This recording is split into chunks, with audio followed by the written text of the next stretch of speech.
Hello नमस्कार दोस्तों, स्वागत है आपका स्टडी पावर सेंटर में। देखिए, आज हम बात करने जा रहे हैं आरबीआई के बारे में। आरबीआई यानी कि रिजर्व बैंक ऑफ इंडिया, जिसे आप सभी लोग लगभग जानते ही होंगे। आरबीआई तो आरबीआई की स्थापना हुई थी 1935 में, लेकिन इसका एक्ट जो है वो 1934 में आया था। हालांकि यंग हिल्टन आयोग जो था वो 1921 में बनाया गया था। इसकी सिफारिश पर ही 1934 में जो है एक एक्ट पारित किया गया, आरबीआई एक्ट, और इसके तहत जो है 1 अप्रैल 1935 को इसकी स्थापना कर दी गई, यानी कि आरबीआई की स्थापना कर दी गई। इसके पहले जो गवर्नर थे वो थे ऑसबॉर्न स्मिथ। हालांकि उस समय अंग्रेजी शासन था, इसी वजह से जो है अंग्रेज ही मुख्य पदों पर होते थे। तो पहले गवर्नर जो है ऑसबॉर्न स्मिथ थे।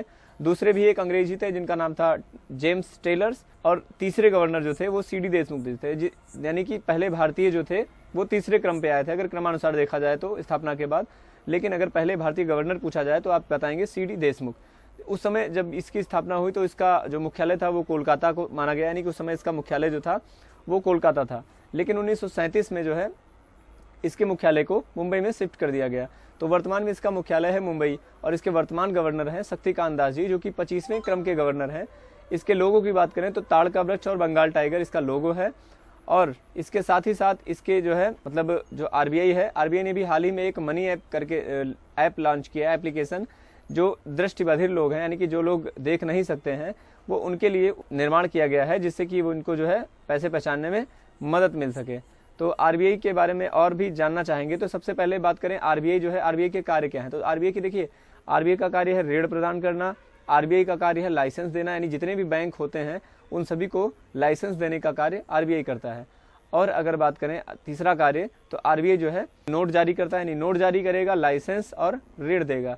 ये मुख्य कार्य जो है आरबीआई के। हालांकि बहुत से कार्य हैं, लेकिन मुख्य कार्य जो है ऋण देना पहला कार्य हो गया। मान लीजिए ऋण देना, ऋण किसको देता है? ये लोगों को ऋण नहीं, ये बैंकों को ऋण देता है, यानी कि किसी बैंक को अगर ऋण की जरूरत है तो ये आरबीआई से ही लेने जाएंगे। और इसके साथ साथ बात करें अगर दूसरा कार्य, तो दूसरा कार्य है इसका लाइसेंस देना, यानी किसी आपको मान लीजिए कोई बैंक खोलनी है तो उसके लिए आपको लाइसेंस जो है आरबीआई से ही मिलेगा। और तीसरा हो गया हमारा नोट जारी करना, यानी कि नोट जो भी जारी होते हैं 10, 20, 50, 100, 200, है ना, 1000, 2000, 1000 के तो इस समय नहीं है। हालांकि एक समय ऐसा भी था जब 10,000 तक के भी नोट भारत में चलते थे। जी हाँ, 1938 में 10, 100, 1000, है ना, 10,000 तक के नोट जारी किए गए थे 1938 में। तो आरबीआई का कार्य होता है नोटों को जारी करना। उस जो भी आप नोट देखेंगे, यानी कि 1 रुपए का नोट छोड़ करके 1 रुपए के नोट और सिक्के, इन सब पे सिग्नेचर होते हैं वित्त सचिव के।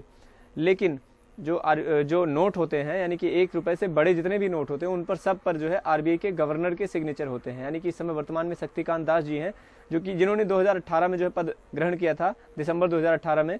तो उसके बाद की अब जितनी भी नोटें देखेंगे उन सब पे जो है शक्तिकांत दास जी के ही सिग्नेचर मिलेंगे आपको। तो अब नोटों की बात आई है, तो नोट छपते कहाँ है? तो देखिए, सिक्के जो है टकसाल, सिक्कों को जहाँ पे छपते हैं वो बोलेंगे टकसाल, लेकिन नोट जहाँ पे छपते हैं वो प्रिंटिंग प्रेस पूरे भारत में केवल 4 जगह पे है। एक नासिक हो गया, मैसूर हो गया, देवास हो गया और साल्बोनी हो गया।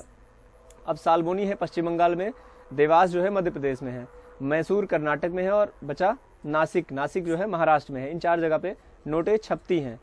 अब बात करिए, देखिए बात करें अगर वित्तीय वर्ष की, तो इसका वित्तीय वर्ष जो होता है वो 1 अप्रैल से लेकर के 31 मार्च तक होता है। यानी इसके जितने भी जो भी इसका वित्तीय वर्ष होता है वो 1 अप्रैल से 1 अप्रैल से 31 मार्च तक होता है। अब बात करें इसके साथ साथ आरबीआई का कार्य क्या होता है, तो हम बात कर चुके ऋण की। तो ऋण का मतलब ये होता है, जैसे मान लीजिए किसी बैंक को ऋण की जरूरत है तो वो आरबीआई के पास जाएगा कि मुझे ऋण की जरूरत है, और आरबीआई जो है उनको कुछ निश्चित दर पर जो है, यानी ब्याज दर पर उनको जो है लोन प्रोवाइड करेगा। तो जो जिस दर पर जो है आरबीआई बैंकों को कर्जा देगा उसको बोलते हैं रेपो रेट। और बैंकों के पास जब पैसा ज़्यादा हो जाता है, यानी कि उनके पास जब ज़्यादा कैश या किसी भी तरह से ज़्यादा पैसे हो जाते हैं, तो वो आरबीआई के पास उनको जमा करवा देते हैं।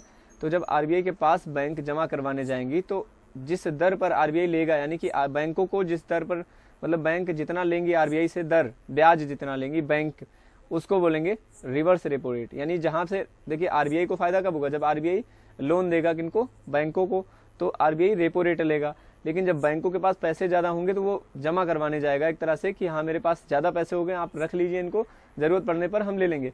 तो बैंक जो जिस दर पे देगा आरबीआई को उसको बोलेंगे रिवर्स रेपो रेट। अब देखिए रेपो रेट से हमें क्या मतलब है? तो रेपो रेट से मतलब ये है, जैसे मान लीजिए रेपो रेट जब बढ़ेगी तब महंगाई घटेगी। रेपो रेट के बढ़ने पर महंगाई को मतलब एक तरह से उल्टा जो है संबंध है, यानी कि जब रेपो रेट बढ़ेगी तो महंगाई घटेगी, जब रेपो रेट घटेगी तो महंगाई बढ़ेगी। अब ऐसा क्यों है? ऐसा इसलिए है कि जैसे मान लीजिए रेपो रेट ज़्यादा है तो बैंकों को कर्जा जो भी लेना है उस पर ज़्यादा ब्याज देना पड़ेगा, और जब बैंक ज़्यादा ब्याज देंगी तो हम अगर लोकल आदमी या किसी भी व्यक्ति को बैंकों से कर्जा लेने की ज़रूरत है तो जब वो कर्जा लेने जाएगा तो उसको भी ज़्यादा ब्याज दर पे कर्जा मिलेगा, और जब ज़्यादा ब्याज दर पे कर्जा मिलेगा तो जाहिर सी बात है बहुत से कम लोग जाएंगे। और इससे सीधा सीधा संबंध इससे है कि जैसे मान लीजिए आपके पास ज़्यादा पैसे हैं तो आप खर्च भी ज़्यादा करेंगे, और जब आप ज़्यादा खर्च करेंगे तो जाहिर सी बात है महंगाई आएगी। जैसे मान लीजिए किसी एक व्यक्ति के पास 10 अमरूद हैं और ख़रीदने वाले 50 लोग हैं, तो उसके जाहिर सी बात है उसका रेट बढ़ जाएगा। लेकिन अगर उसके पास 100 अमरूद हैं, खरीदने वाले 10 लोग हैं, तो जाहिर सी बात है उसका रेट कम हो जाएगा। वैसे ही है, पैसे अगर सबके पास हैं तो महंगाई बढ़ जाएगी, अगर पैसे कुछ लोगों के पास यानी कम लोगों के पास हैं, पैसे हैं कम हैं, तो महंगाई घटेगी। ये कार्य होता है आरबीआई का। इसके बाद देखिए बात करें अगर, तो आरबीआई ने सबसे पहले नोट कब जारी किया था, तो जनवरी 1938 में आरबीआई ने सबसे पहले 5 रुपए का नोट जारी किया था, जनवरी 1938 में। उसके बाद में फरवरी 1938 में आरबीआई ने जारी किए 10 रुपए के, 100 रुपए के, है ना, 1000 रुपए के और 10,000 रुपए के नोट 1938 में जारी किए आरबीआई ने। उसके बाद में 1957 में जो है आरबीआई ने दशमलव प्रणाली को अपनाया। दशमलव प्रणाली का मतलब ये है, जैसे मान लीजिए कि जो है 1 रुपए में इस वर्तमान में 100 पैसे होते हैं। पहले जो है ऐसा नहीं था, पहले जो है टका चलते थे, अब टका या जो भी चलते थे पहले, लेकिन पहले पैसे रुपए जो है रुपए में 100 पैसे नहीं होते थे। लेकिन 1957 से दशमलव प्रणाली को अपनाया गया, जिसके तहत 1 रुपए में 100 पैसे होते हैं। तो ये पद्धति जो है 1957 से अपनाई गई। अब बात करेंगे, देखिए बहुत खास इसको कहेंगे कि गांधी जी की फोटो जो है वो कब से आनी शुरू हुई। क्या आज़ादी के बाद से ही गांधी जी की फोटो आती है फोटो नोट पे? तो जी नहीं, आज़ादी के बाद में जो है नोटों पे गांधी जी की फोटो नहीं थी। गांधी जी की फोटो 1969 से जो है बैंक नोटों पे छपनी शुरू हुई।